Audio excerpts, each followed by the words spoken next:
Eats మీ శాండీరీనా ఛానల్కి స్వాగతం. Today మన స్పెషల్ రెసిపీ ఫిష్ ఫ్రైని పులుసు చేసుకుందాం. ఈ రెసిపీ కోసం ముందుగా ఫిష్ని అయితే పెరుగు, నిమ్మకాయ, సాల్ట్ వేసి మంచిగా వాష్ చేసుకోవాలి. ఇలా వాష్ చేసుకున్న చేపల్లో పసుపు, ఉప్పు, కారము, అల్లం వెల్లుల్లి పేస్ట్, నిమ్మరసము మిక్స్ చేసి హాఫ్ అన్ అవర్ పక్కన ఉంచుకోవాలి. మరొక పక్క కడాయిలో ఆయిల్ తీసుకొని ఆయిల్ హీట్ వచ్చింది అన్నప్పుడు ఈ ఫిషెస్ని ఒక్కొక్కటిగా మనం ఫ్రై చేసుకొని ఉంచుకోవాలి. ఫ్రెండ్స్, ఈ ఫిష్ని ఫ్రై చేసేటప్పుడు కార్న్ఫ్లోర్ మిక్స్ చేయకూడదు, ఎందుకంటే దీన్ని మనం పులుసు చేసుకుంటాం కాబట్టి. ఇది ఫ్రై కూడా ఎందుకు చేస్తున్నాము అంటే మనం సర్వ్ చేసుకునేటప్పుడు ముక్క అనేది చెదరకుండా మంచిగా పీసెస్గా వస్తాయి.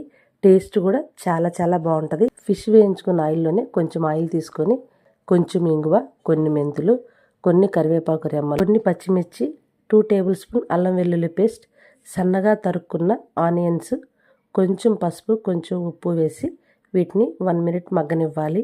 ఇందులోనే పచ్చి మామిడికాయ ముక్కలను కట్ చేసి యాడ్ చేసుకోవాలి.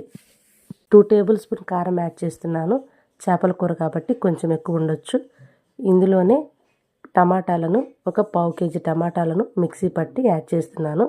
ఇందులో చింతపండు అయితే నేను యూజ్ చేయట్లేదు, మామిడికాయ పులుపు సరిపోతుంది. లిడ్ పెట్టి ఒక 3 మినిట్స్ కుక్ చేసుకుంటే గ్రేవీ దగ్గరగా ఉడుకుతుంది. ఇలా ఉడికింది అన్నప్పుడు మనం ఫ్రై చేసి పెట్టుకున్న చేప ముక్కలను ఈ గ్రేవీలో యాడ్ చేసుకొని కరివేపాకు, కొత్తిమీరకు యాడ్ చేసి మరో 3 మినిట్స్ కుక్ చేసుకుంటే ఎంతో టేస్టీ అయిన ఫిష్ ఫ్రై పులుసు రెడీ.